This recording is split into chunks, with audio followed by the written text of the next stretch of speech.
Lori with Behavior Education, and today is Sunday, December 8th, 2019, and I'm at the Colorado Springs Repticon, and we have some snakes here today, and we did some educational presentations, but the booth right next to us is a bird rescue. And since birds are also reptiles, I thought it would be really cool to interview these folks and see what it is that they do and find out about their organization. So tell us who you are and what your organization is. So we're from Pikes Peak Parrot Rescue, 3PR.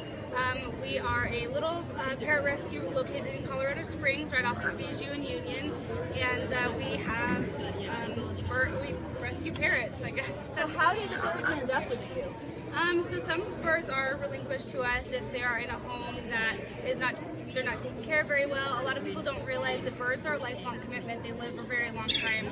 So people will surrender their birds, or we find out that a bird is in a really abusive situation and we go and we rescue the bird from there.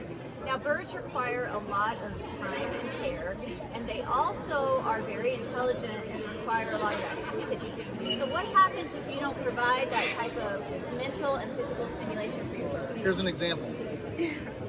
So birds get bored easily just because they are very intelligent and there's a lot going on in their head, and so if we don't give them enough enrichment, things they can do, they will start to pluck. It can also be diet based, or it can just be situationally based. We just took in and adopted a Moluccan cockatoo that was with his owner for 42 years, and she passed away.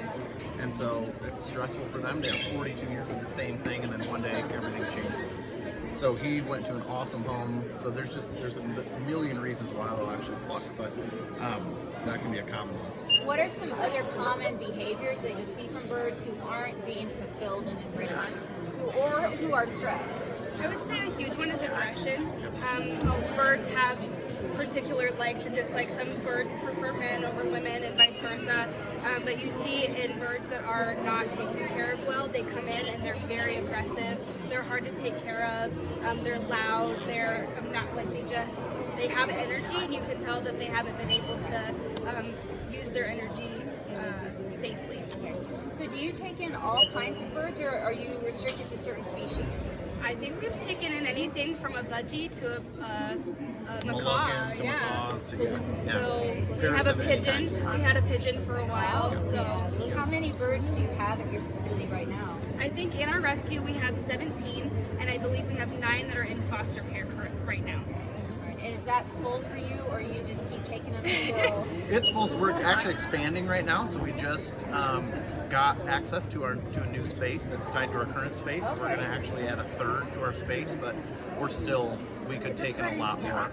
Yeah. Do you guys have a website or a Facebook page or a YouTube channel or anything? Yeah. So we have a Facebook page and a website, Pikes Peak Parrot Rescue.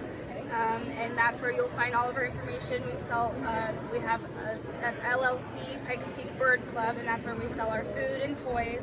But the rescue itself, we have an adoption process and volunteer paperwork, and if you wanted that information, it's on our website. And are people allowed to come visit your rescue? Yeah, absolutely. We're usually open on Saturdays and Sundays, occasionally on a Friday if we can get the volunteers for it.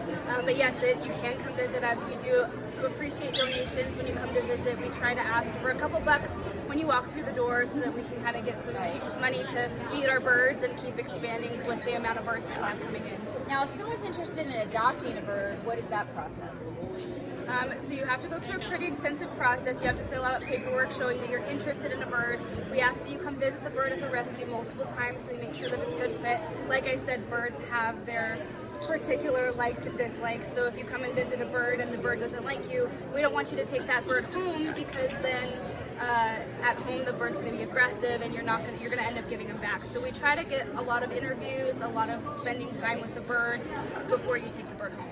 Now tell us about some of the stuff on the table and about this perching that you have back here. Sure, yeah. So all the stuff on our table, we've got toys and food. We mix our own food. We also make our own fresh chop. It's like fresh veggies, fresh fruits that we mix together for our birds.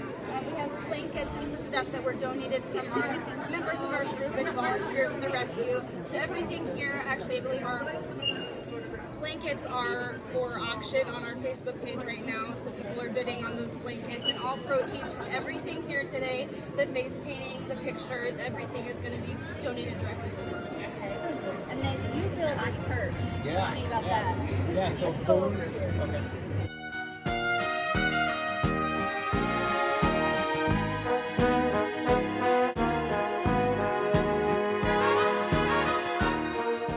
birds love enrichment. They love to have things to do.